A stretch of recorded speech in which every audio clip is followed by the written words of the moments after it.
Isidro Labrador.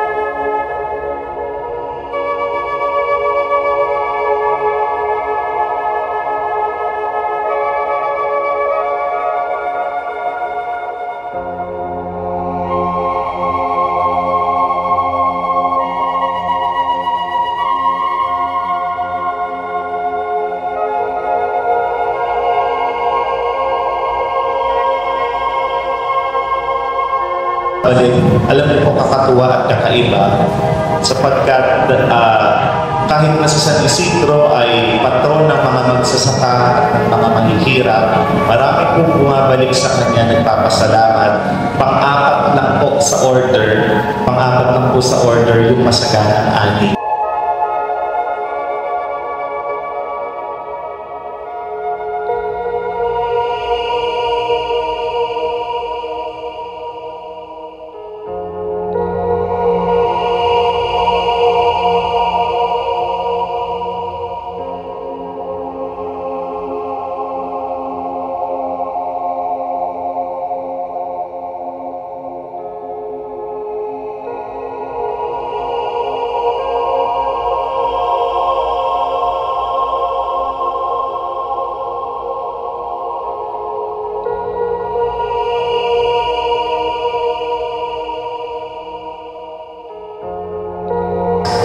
Upang higit po ninyong makilala ang aming dambana at parokya, inyo pong panoorin ang maikli naming kasaysayan.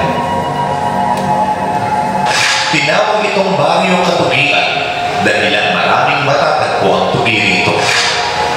Itinagubing ito sa pamimintakasi ni San Isidro Labrador sapagkat karaniwang kabuhayan ng mga naninirahan dito ay ang pagsasaka. Isang maliit na imahe ni San Isidro ang itinanghal sa kapilyang yari sa Lipa at Kawayan. Naging ganap itong pueblo noong Disyembre 2, 1852. Nagpalit ng pangalan at tinawag na Talavera noong Pebrero 11, 1853.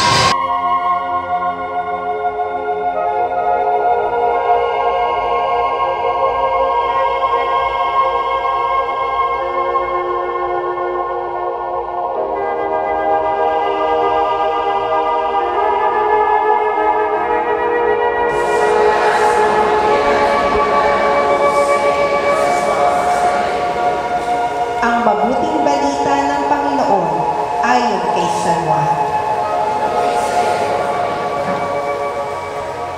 Sinuotan nila si Jesus ng isang balabal na purpura. Kumuha sila ng halamang Tatapwat hindi dapat manangin ng isang Para po sa ating pong group picture po,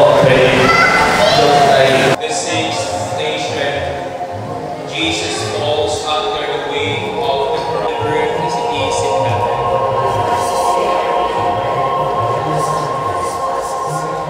The cross of other people's faults paid right.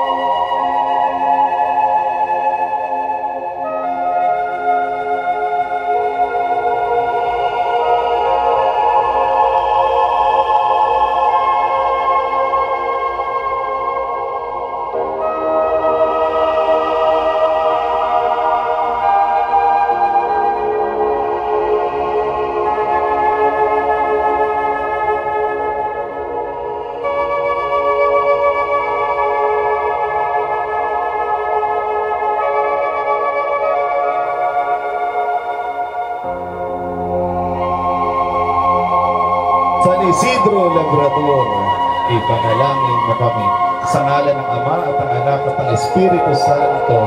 1852, nagpalit ng pangalan at tinawag na Talavera noong Pebrero 11, 1853. Ngunit napagtibay lamang ng Hari ng Espanya noong Nobyembre 2, 1872. Naging ganap na parokya noong Nobyembre 20, 1872.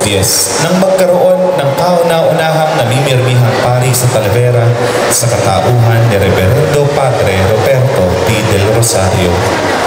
Sa panahon ni Padre Segundo Alto, itinayo ang simbahang yari sa kahoy at yero. Ang nanalapit, ang ginawa po ng aming mga lolo at lola, yung ani po nila sa bukid, binibigay nila sa simbahan. Kay 5, dahilan sa pagyabong na ay nananatiling nagsusumikap sa buhay ang aming saliganan.